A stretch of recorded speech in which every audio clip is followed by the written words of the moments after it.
What is up, guys? It's your boy, still unbelievably sick Cactus, and today we have some brand spanking new Destiny 2 news courtesy of the Bungie weekly update that has just gone live, revealing official information. And so, let's get started.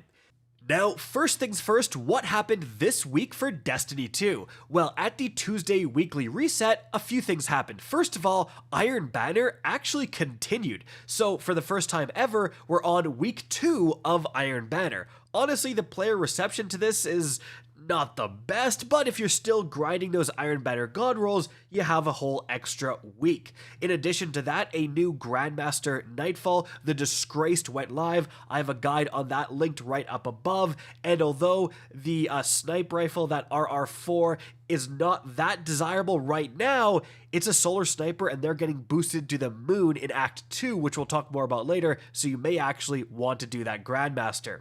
Now, in addition, we also had a Bungie Livestream, and this livestream unveiled a bunch of the content coming in Echoes Act 2, and Act 2 is arriving the upcoming Tuesday, July 16th.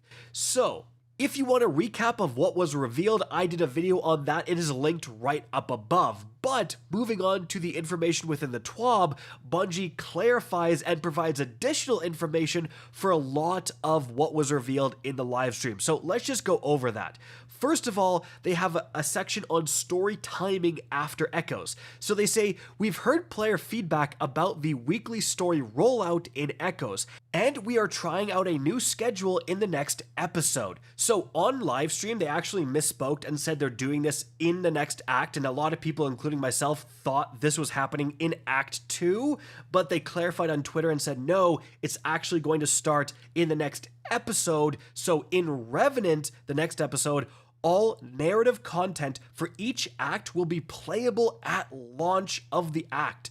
This will give players the option to play through the story for each act at their preferred pace.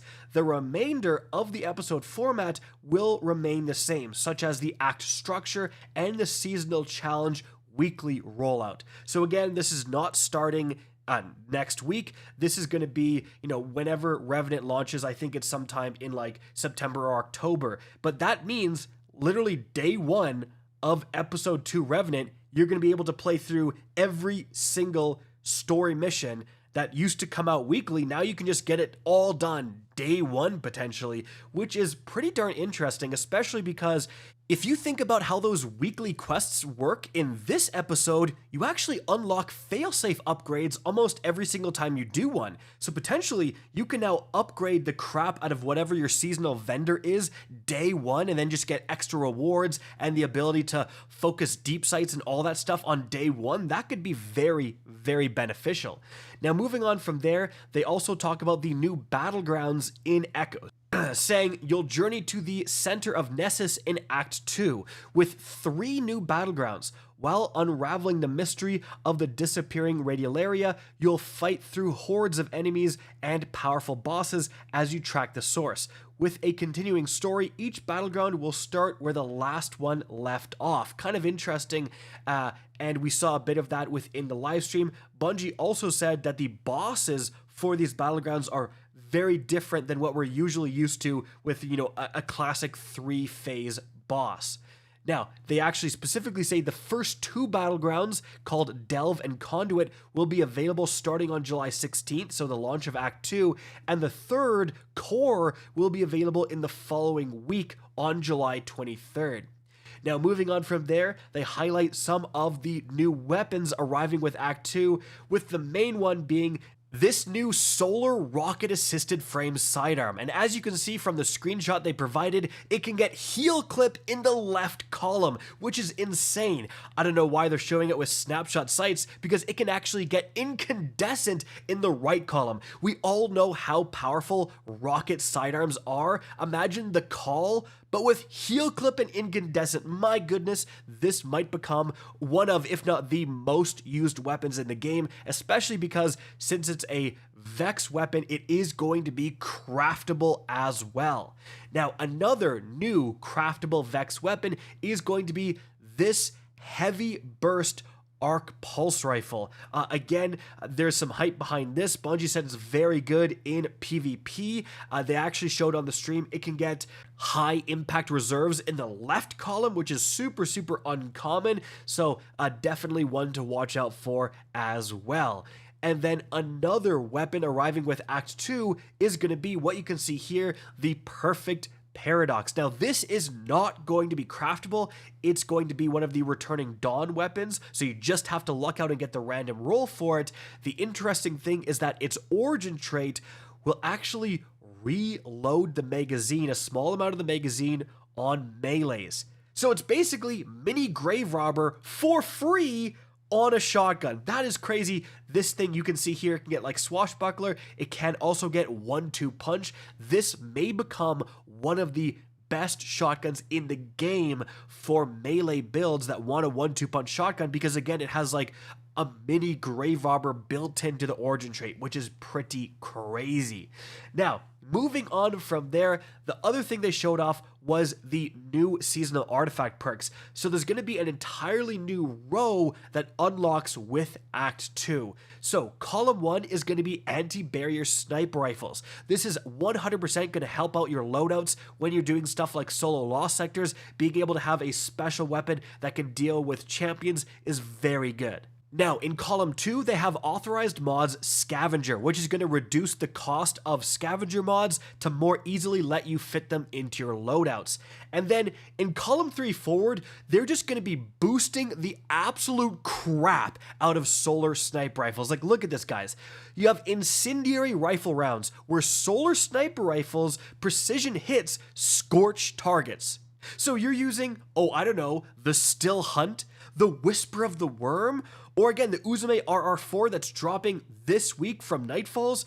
Every single hit is going to cause scorch stacks. And remember, that means if you're continually shooting a target, those scorch stacks are going to build until they ignite the target for even more damage. This is a crazy increase to every solar sniper rifle's DPS. But it gets even more crazy. In column 4, they have solar fulmination. Your ignitions do increased damage and have an increased radius. So not only are you inflicting scorch, you're causing ignitions. Those ignitions now do more damage, and then we top off the insanity with the new column 5 perk, Sniper's Meditation. Sniper rifle hits grant stacking sniper rifle damage, stability, and reload bonuses for a short time. Heavy ammo sniper rifle hits count as more than one. Oh my goodness. So the Still Hunt right now is one of the best DPS weapons, arguably the best DPS weapon in the game. It is essentially required for DPSing the Witness in the final encounter of Salvation's Edge, that raid. So now you're telling me my Still Hunt is going to be scorching, igniting for more damage than usual, and also just increasing its own damage with Sniper Meditation. Or, if that isn't insane enough, I can put on my Whisper of the Worm as a heavy, and then also use a legendary solar sniper that gets all those same benefits. Guys, the Still Hunt, the Whisper, they're going to be absolutely broken next season. Like, honestly, if you haven't beaten King's Folly, if you haven't beaten Oryx, I mean, the main weapon to use is the Whisper. It is going to be cranking Oryx in Act 2. This is crazy. But moving on from there, we also have some new buffs and nerfs that are going to be arriving to the game, Bungie says, in early August, likely August 6th, with the launch of Solstice of Heroes. So for abilities, they say they're bringing Swarm Grenade and Threaded Spectre into line, so expect nerfs for both of those. They're increasing the Twilight Arsenal and Hammer of Soul damage versus bosses and mini-bosses. That's pretty darn interesting. Twilight Arsenal is already quite good against those. I hope they actually addressed the problem of you're aiming directly at the boss and the Twilight Arsenal axe goes off to the side at like a 45-degree angle to hit some stupid red bar instead of the boss you're aiming at. That's the main buff they need to give to it. Anyways, for armor, they say they're correcting an issue that allows swapping between regular armor mods and reserve armor mods to enable a higher ammo count than the current maximum. This was never an intended functionality.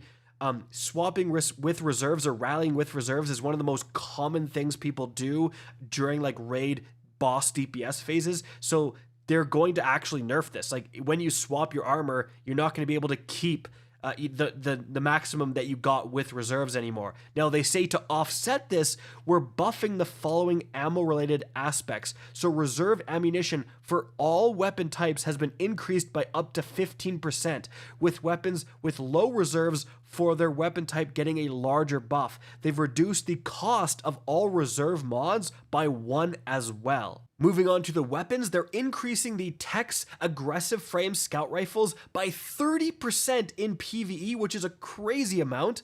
They're reducing the flinch for sniper rifles by 50% versus combatants in PvE, so if solar sniper rifles weren't insane enough.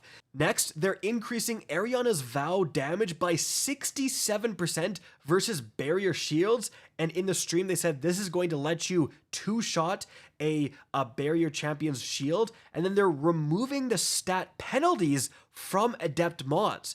So if you have, let's say, adept backup mag, it's no longer going to provide any negative. It's just going to be better than normal backup mag, which is pretty crazy. And in the live stream, they said this is going to pave the way for them adding a bunch more weapon mods in the future. Now, some more changes that weren't talked about in the live stream. They say one new update we wanted to mention was a change we're planning for Still Hunt. We'll be reducing Still Hunt's golden gun shot damage when paired with Celestial Nighthawk by 25%. Since launch, we've been monitoring the potency of this exotic and felt it needed a slight adjustment. While hunters have the opportunity for some thematic tie-ins between Celestial Nighthawk, Golden Gun, and Still Hunt, this should help to reduce a bit of damage disparity between each class and between what should be viable weapon alternatives.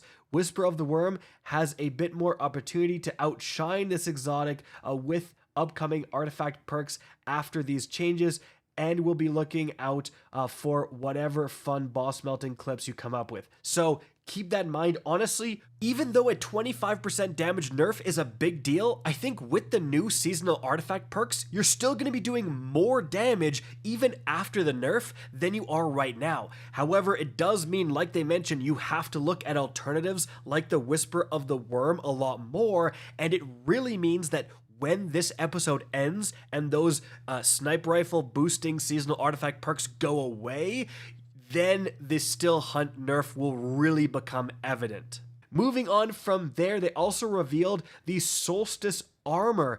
So here is what the new Hunter Solstice armor is going to look like.